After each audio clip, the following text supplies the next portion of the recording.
नमस्कार। कैरियर में पर आपका बहुत बहुत स्वागत है। क्लास 12 फिजिक्स चैप्टर नंबर 10 तरंग प्रकाशिकी।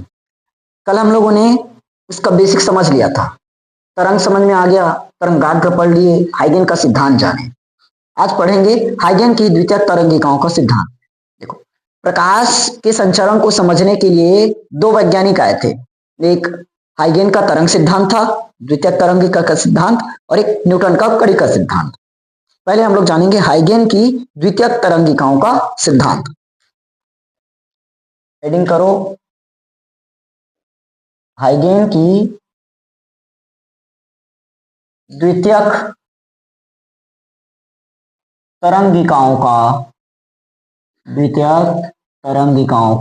सिद्धांत। हाइगेन की द्वितीयक तरंगिकाओं का सिद्धांत। देखो, ये सिद्धांत क्या है पहले उसको समझते हैं। कैसे होता है?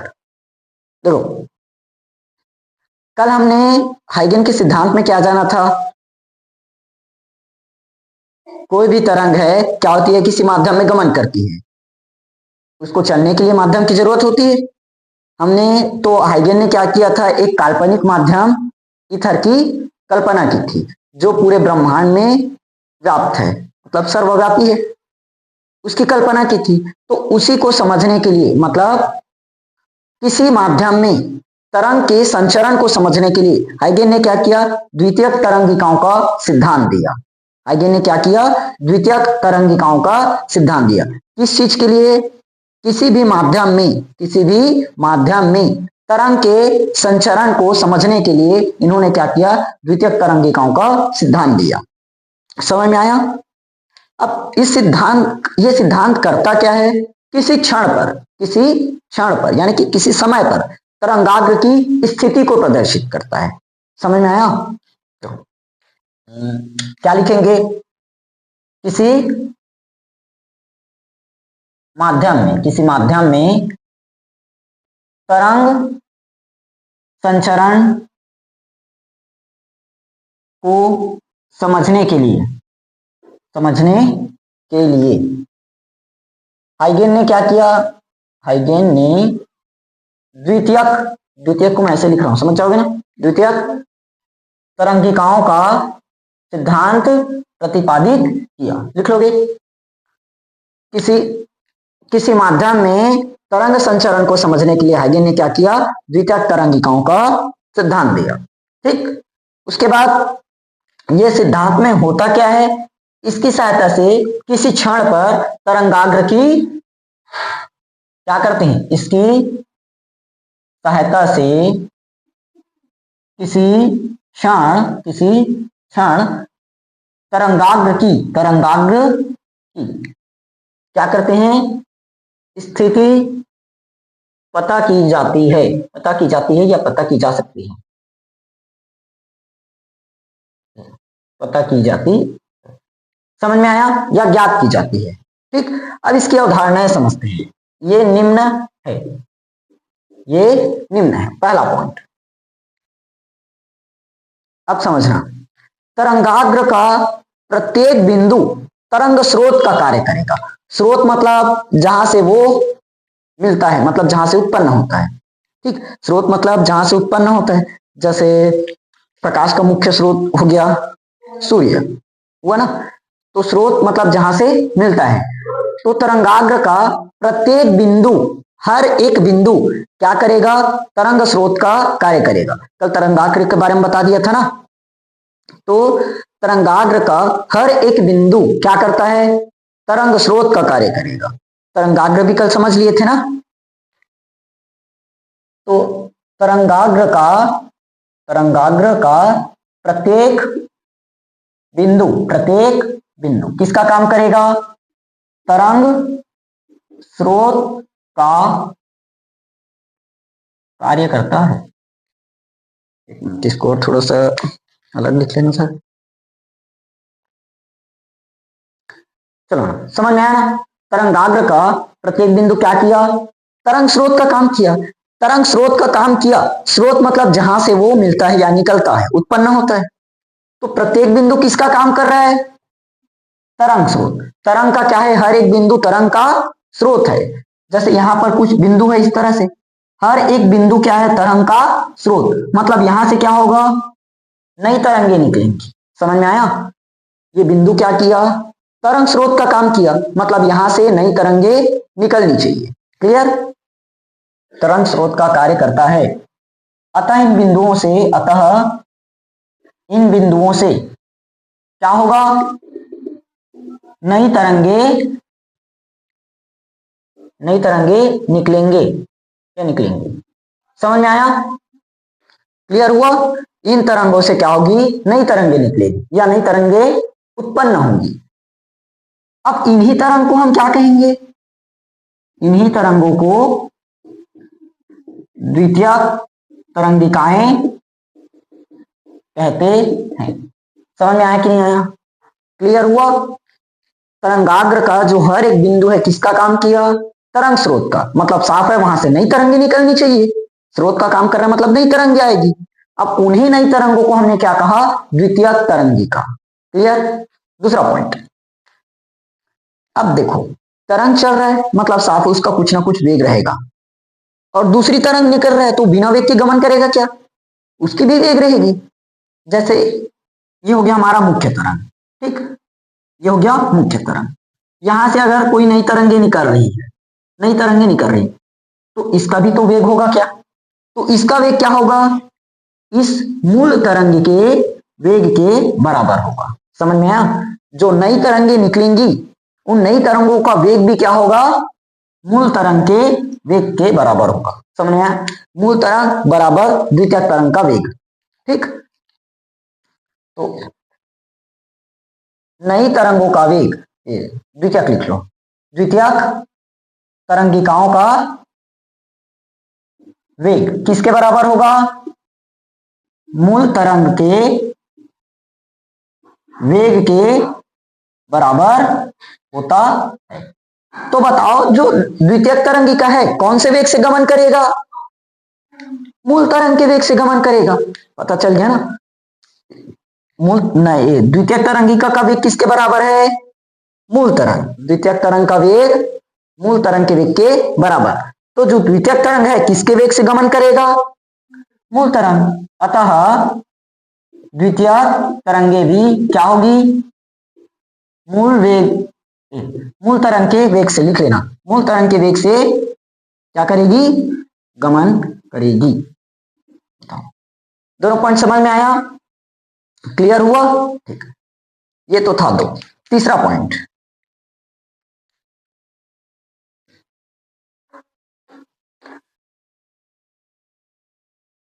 देखो अब तीसरा, किसी क्षण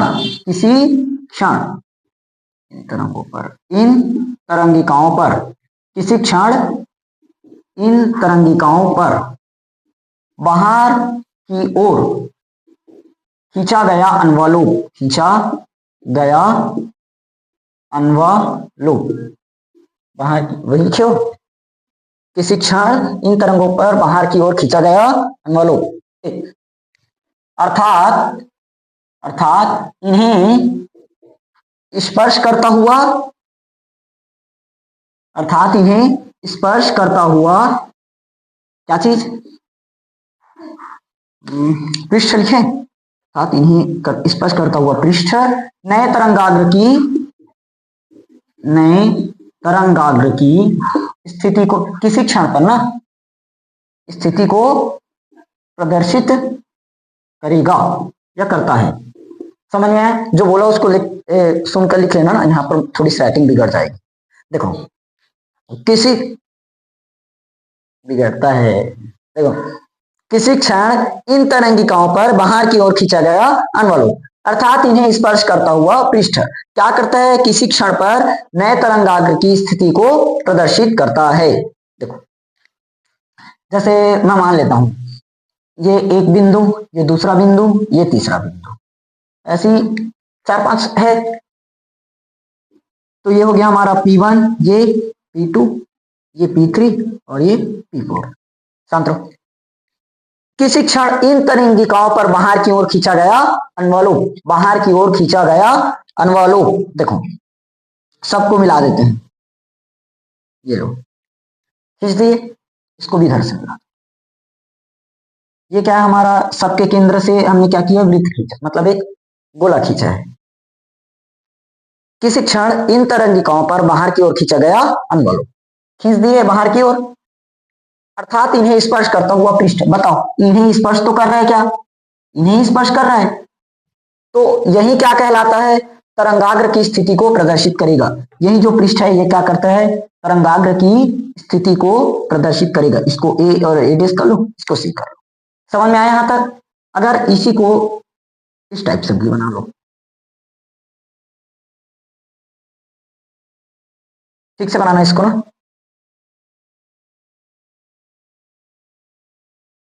ठीक।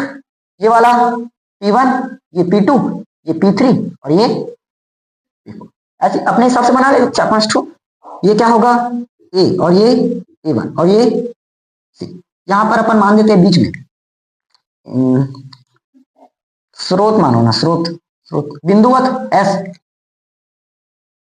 बिंदुवत S। समझ में आया कि नहीं आया तीनों कंडीशंस, ठीक। प्रत्येक तरंगाग्र का हर एक बिंदु क्या करेगा, तरंग स्रोत का कार्य करेगा। इन बिंदुओं से क्या होगा, नई तरंगे निकलेगी, नई तरंगे निकलेगी। इन्हीं नई तरंगों को क्या कहे, द्वितीयक तरंग कहे। नई तरंग मूल वेग से गमन करेगी, नई तरंग मूल वेग से गमन करेगी, मतलब द्वितीयक तरंग मूल वेग से गमन करेगी, मूल तरंग के वेग। उसके बाद किसी क्षण बाहर की ओर खींचा गया अनवलोक नए तरंगाग्र की स्थिति को प्रदर्शित करता है। यहां तक समझ में आया कि नहीं आया, क्लियर हुआ। चलो अब आगे बढ़ते हैं। देखो हमने क्या मान लिया, एस क्या है, एस क्या है, एक बिंदुवत स्रोत है। और एबी पर क्या है, एबी पर सॉरी यहां बी पॉइंट तो नहीं है, ए और ए डेस मान लो, या तो ए सी क्या है, गोलीय, माना एस एक बिंदुवत प्रकाश स्रोत है जो गोलीय तरंगाग्र है, ठीक, गोलीय तरंगाग्र है। टी समय पश्चात, किस पर, टी समय पश्चात हमें क्या करना है, तरंगाग्र की स्थिति ज्ञात करें। देखो ना शुरुआत में थ्योरी में बताया था ना, इसकी सहायता से क्या करते हैं, किसी क्षण तरंगाग्र की स्थिति पता करते हैं। समझ में, तो एस क्या है, एक बिंदुवत प्रकाश स्रोत। अब बिंदुवत कहां पर मिलता है, कहां पर बताया था, गोलाकार, बेलनाकार या समतल में, गोलाकार में, तो गोलीय तरंगाग्र हुआ। एस एक बिंदुवत प्रकाश स्रोत है जो गोलीय तरंगाग्र है, ठीक। हमें क्या करना है, टी समय पश्चात, टी समय पश्चात तरंगाग्र की स्थिति पता करनी। समझ में आया, क्योंकि तरंगिकाओं का सिद्धांत ही यही कहता है, हम इसकी मदद से क्या करते हैं, किसी क्षण पर तरंगाग्र की स्थिति प्रदर्शित करते हैं। तो टी समय पश्चात क्या करेंगे, तरंगाग्र की स्थिति प्रदर्शित करेंगे। समझ में आ गया यहां तक, लिख लोगे थ्योरी। माना एस क्या है, एक बिंदुवत प्रकाश स्रोत है। प्रकाश स्रोत कौन सा, गोलीय तरंगाग्र, गोलीय तरंगाग्र है। समझ में आया। टी समय पश्चात, कौन से, टी समय पश्चात क्या करना है अपने को, टी समय पश्चात तरंगाग्र की स्थिति ज्ञात करनी है। क्या करना है, तरंगाग्र की स्थिति ज्ञात करनी। अब मान लेते हैं प्रकाश का वेग क्या है, v है। इसको तो जानते हैं ना, जो चीज रहता है वही मानते हो, वेग को दर्शाते v से तो v मानो। प्रकाश का वेग क्या है, v है, तथा टी समय पश्चात चली गई दूरी। बताओ, माना प्रकाश का वेग क्या है, v है, माना प्रकाश का वेग v है, तो टी समय पश्चात चली गई दूरी बराबर वेग बटे समय, वेग गुणित समय कहां से होगा, वेग बटे समय नहीं होगा, या वेग गुणित समय, तो क्या बन जाएगा, दूरी v इंटू, समझ में आया कि नहीं आया, लाइन क्लियर हुआ। हमने क्या बन दिया, एस एक क्या है, बिंदुवत प्रकाश स्रोत है, गोलीय तरंगाग्र है। टी समय पश्चात क्या करना है, तरंगाग्र की स्थिति प्रदर्शित करनी है, यानी कि पता करनी है। हमने वेग को मान दिया v, वेग को v, तो t समय पश्चात चली गई दूरी, क्या हो जाएगा v इंटू टी। क्लियर। अब देखो हाइगेन ने क्या कहा है, हाइगेन ने क्या कहा है, प्रत्येक बिंदु किसका काम करेगा, प्रत्येक बिंदु कहाँ है, ये किसका कार्य कर रहा है, तरंग स्रोत का। प्रत्येक बिंदु किसका कार्य करेगा, तरंग स्रोत। इसका स्क्रीनशॉट लो, पहले मिटाना पड़ेगा। मिटा दिए, समझ में आ गया ना यहाँ तक। देखो अब हाइगेन ने क्या कहा था, जो तरंगाग्र का प्रत्येक बिंदु है किसका काम करेगा, तरंग स्रोत का काम करेगा। तो ये देखो यहाँ पर हमने ए डेस माना है ना, तो तरंग को ऐसे करो, इसको अपन मान देते हैं ए हो गया, तो ये बीच वाला लाइन को बी मान लो, और ये लास्ट वाला लाइन क्या हो जाएगा, बी डेस। वैसे ये वाला ए, तो ये वाला बी और ये वाला बी। समझ में आ गया यहाँ तक। देखो यहाँ पर क्या लिखेंगे, हाइगेन के अनुसार, हाइगेन के अनुसार, इसको लिख लोगे क्या, हाइगेन के अनुसार तरंगाग्र का प्रत्येक बिंदु तरंग स्रोत का कार्य करता है, यहां तक लिख लेंगे। ठीक, उसके बाद का मैं लिखवा देता हूं, अतः ए बी पर, अतः किस पर, ए बी पर, देखो ए बी पर, ए बी पर, ए बी पर से वैसे यहां पर ए बी है, ए बी पर हमने क्या किया, कुछ बिंदु माना P1, P2, P3 और P4। समझ में आया। इसमें भी क्या माने, P1, P2, P3 और P4 किस पर माने हो, ए बी पर, ए बी पर, ए बी पर हमने क्या मान दिया, अतः ए बी पर P1, P2, P3 कुछ क्या है, कुछ बिंदु है। हम क्या कर देंगे, VT त्रिज्या का, VT त्रिज्या का वृत्त खींच देंगे। समझ में आया, क्लियर हुआ। देखो अरे P1, P2, P3 ये हमने क्या किया, कुछ बिंदु माने, कहां पर, ए बी पर, ए बी पर P1, P2, P3 कुछ बिंदु माने। अब इन्हीं बिंदुओं को हमने क्या किया, केंद्र मान लिया, और केंद्र मानकर VT त्रिज्या का क्या खींच दिया, एक वृत्त खींच दिया, खींचा। अब ये हो गया ना, अब वृत्त एक ही साइड से थोड़ी ना बनेगा, दोनों साइड से बनेगा पूरा होल। ये हो गया हमारा एक बिंदु P1, हमने क्या किया, इसको केंद्र माना, केंद्र माना, केंद्र मानकर क्या किया, इस तरह से एक वृत्त खींचे, खींचे। वैसे ही नीचे में भी क्या किया, P2 माना, P2 मानकर क्या किए, वृत्त खींचे। ऊपर में इसको P1 करो, चलो इस पर भी हमने क्या किया, एक वृत्त खींचा, केंद्र मानकर क्या किए, वृत्त खींचे। अब बाहर की ओर हमने क्या किया, इसको इस पर करता हुआ पृष्ठ मिलाया। यही क्या करेगा, ए, ये कौन सा था, ए और ये बी, और ये ए डेस और ये बी डेस। तो ए डेस बी डेस ही क्या करेगा, नए तरंगाग्र की स्थिति को प्रदर्शित करेगा। समझ में आया, ए डेस बी डेस ही क्या करेगा, नए तरंगाग्र की स्थिति को प्रदर्शित करेगा। क्लियर हुआ। हमने ए बी पर क्या माना, कुछ बिंदु माना, उन बिंदुओं को केंद्र मानकर VT त्रिज्या का क्या खींच दिए, एक वृत्त खींच दिए। अब इन्हीं को हमने क्या किया, बाहर से स्पर्श करता हुआ अनवलोक खींच दिया, उसको नाम दिए ए डेस बी डेस। तो ए डेस बी डेस ही क्या करेगा, नए तरंगाग्र की स्थिति को प्रदर्शित करेगा। समझ में आया कि नहीं आया। तो क्या लिखेंगे, इन्हें या इन वृत्त को ऐसे लिख दो, इन्हें स्पर्श करता हुआ, स्पर्श करता हुआ पृष्ठ, कौन सा पृष्ठ, स्पर्श करता हुआ कौन सा पृष्ठ है, ए डेस बी डेस, ए डेस बी डेस ही नए तरंगाग्र की, नए तरंगाग्र की स्थिति को क्या करेगा,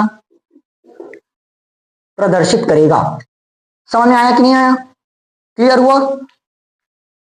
इंपॉर्टेंट टॉपिक है, एकदम अच्छे से तैयार करोगे। ठीक, चलो आगे देखते हैं आप हाइगेन के सिद्धांत की कमियां। आगे अब देखो, हाइगेन का सिद्धांत पढ़ाया था ना, हाइगेन के सिद्धांत की कमियां, हाइगेन के कल बता दिया था क्या,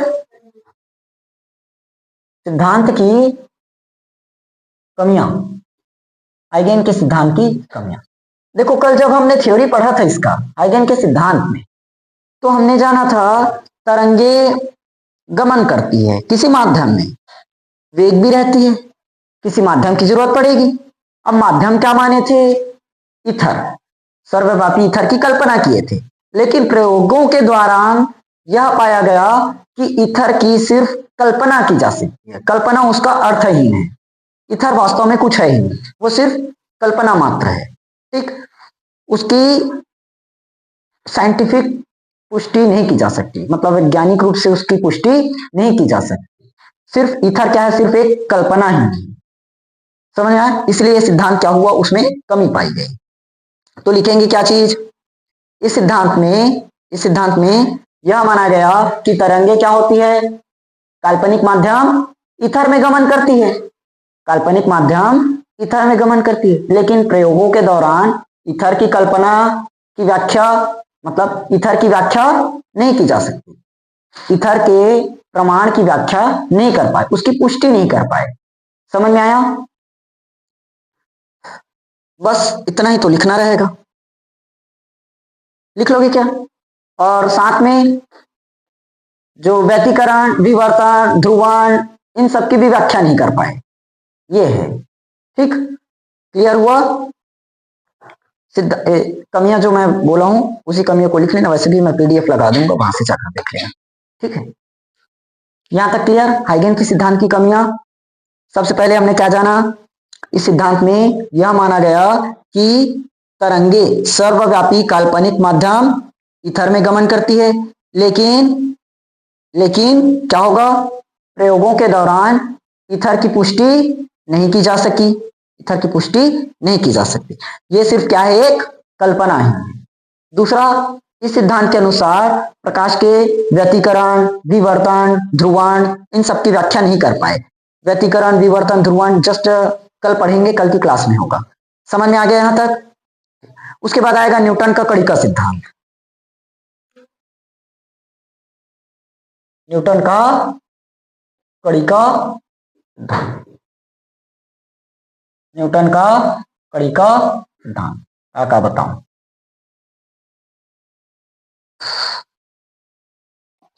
समझना। आप देखो, मैं न्यूटन का कड़ी का सिद्धांत यहां लिख दिया हूं, इसको मत लिखना, जो बोल रहा हूं उसको सुनकर ध्यान से लिखना, राइटिंग बहुत ही खराब है। देखो, पहला, प्रकाश की रचना असंख्य कणों से मिलकर बनी हुई है। प्रकाश की रचना असंख्य कणों से मिलकर बनी हुई है, ये न्यूटन का सिद्धांत है ना। उसके बाद कमी आएगा। पहला क्या जानिए, प्रकाश की रचना क्या है? असंख्य कणों से मिलकर बनी हुई है, और प्रत्येक स्रोत इन कणिकाओं को क्या करता है? उत्सर्जित करता है। अर्थात प्रकाश अति सूक्ष्म कणों के रूप में संचरित होता है। लिख लेना, अति सूक्ष्म कणों के रूप में संचरित होता है। समझ में आया? देखो, प्रकाश क्या है? असंख्य कणों से मिलकर बना है, और प्रत्येक स्रोत क्या करता है? इसी कणिकाओं को उत्सर्जित करता है। स्रोत क्या करता है? कणिकाओं को उत्सर्जित करता है, अर्थात अति सूक्ष्म कणों के रूप में क्या होगा? संचरित होगा। समझ में आया? क्योंकि असंख्य कणों से मिलकर बना है, एकदम सूक्ष्म कण से, तो उन्हीं सूक्ष्म कणों के रूप में क्या होगा? प्रकाश संचरित। समझ में आया? देखो, प्रकाश है, प्रकाश ही क्या कर रहे हैं? इन कणिकाओं को उत्सर्जित करेगा, मतलब इन्हीं सूक्ष्म कणों के रूप में संचरित होगा। ठीक, दूसरा पॉइंट क्या जाने? कोई वस्तु हमें तब दिखाई देती है जब ये कणिकाएं उस वस्तु से परावर्तित होकर हमारी आंखों तक पहुंचती है। समझ में आया? जो बोल रहा हूं उसको सुनकर लिखना। कोई वस्तु हमें तब दिखाई देती है, कोई वस्तु हमें तब दिखाई देती है जब ये कणिकाएं क्या होती है? उस वस्तु से परावर्तित होकर हमारी आंखों तक पहुंचती है। ये तो हमने परावर्तन में भी पढ़ रखा है। किसी वस्तु को हम कब देख पाते हैं? जब उससे चलने वाली प्रकाश की किरणें उससे टकराकर क्या होती है? हमारी आंखों तक पहुंचती है। ठीक, तीसरा पॉइंट हमने क्या जाना? देखो, जो प्रकाश कणिकाओं की ऊर्जा है, प्रकाश कणिकाओं की ऊर्जा वो गतिज ऊर्जा के बराबर होती है। ठीक, प्रकाश कणिकाओं की ऊर्जा गतिज ऊर्जा के बराबर हो। जहां तक समझ में आया? देखो, उसके बाद क्या होगा? कणिकाएं समांग माध्यम में प्रकाश की चाल से चलती है। समझ में आया? कोई भी कणिका है, समांगी माध्यम है, तो उसमें प्रकाश की चाल से ही चलेगी। जितनी प्रकाश की चाल होगा उसी चाल से क्या होगा, कणिकाएं भी माध्यम में चलेगी। क्लियर। उसके बाद प्रकाश की चाल क्या है, रंगों का मिश्रण है। प्रकाश की चाल रंगों का मिश्रण है, जिसमें प्रत्येक रंग की प्रकाश कणिकाओं का आकार, प्रत्येक रंग की प्रकाश कणिकाओं का आकार। देखो प्रकाश रंगों का क्या है, मिश्रण है, इसको भी पढ़ चुके हैं। प्रकाश रंगों का मिश्रण है। अब प्रत्येक रंग का अलग अलग आकार होना चाहिए, प्रत्येक रंग का अलग अलग आकार होगा, मतलब कणिकाओं का आकार। प्रत्येक रंग की कणिकाओं का आकार, प्रत्येक रंग की कणिकाओं का आकार क्या होगा, अलग अलग होता है। समझ में आया। ये कहा था न्यूटन ने। अब न्यूटन के सिद्धांत की कमियां अपन पीडीएफ लगा देंगे, वहां से जाकर पढ़ लेंगे। मैं कमियां बताता हूं। देखो ये इस बार मैं लिख कर नहीं बताऊंगा, नहीं तो एकदम रीड बस होता है। कमियां समझना। किसकी कमियां, न्यूटन के कणिका सिद्धांत की कमियां। पहला पॉइंट देखो, इस सिद्धांत की सहायता से इस सिद्धांत की सहायता से प्रकाश के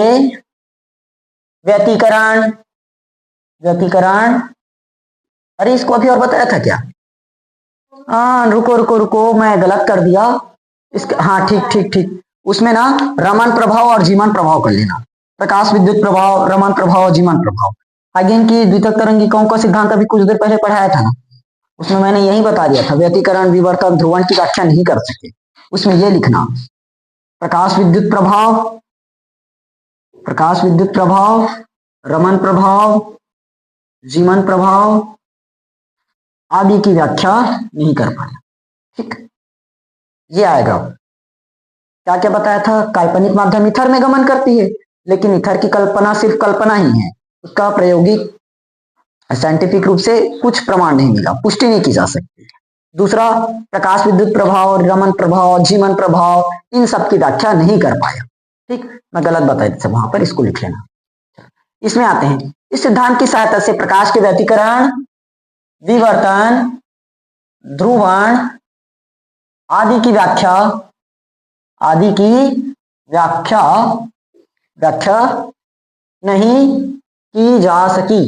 की जा सकी।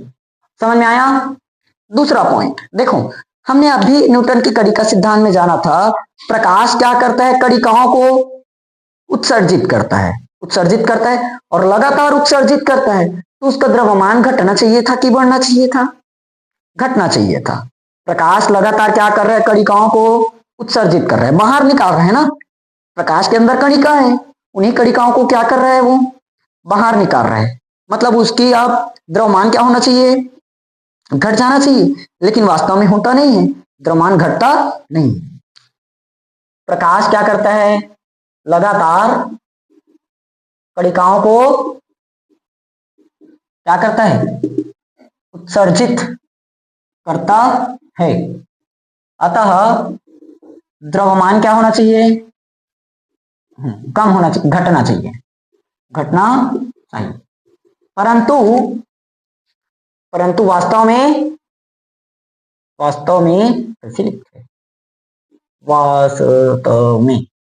में ऐसा नहीं होता।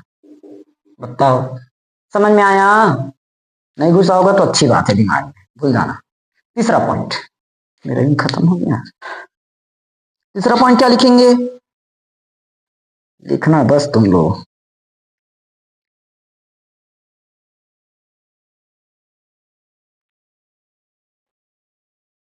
देखो, इस सिद्धांत में सघन माध्यम का वेग क्या होता है, विरल माध्यम के वेग से अधिक होता है, लेकिन ये तो असत्य है, सब जगह थोड़ी ना होगा।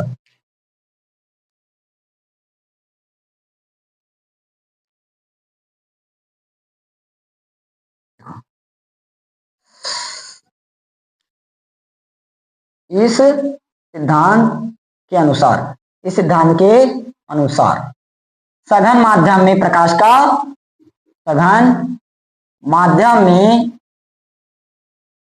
का वेग क्या होगा, विरल माध्यम में प्रकाश के वेग से क्या होगा, प्रकाश के वेग से, प्रकाश के वेग से क्या होता है, अधिक होता है। क्या होता है, अधिक होता है, जो कि क्या है, विपरीत है, जो कि प्रायोगिक परिणामों के उल्टा है, विपरीत है। परिणामों की क्या लिखते हैं, विपरीत है लिख लो, विपरीत है। तीन कमियां याद कर लो ना, क्लियर है।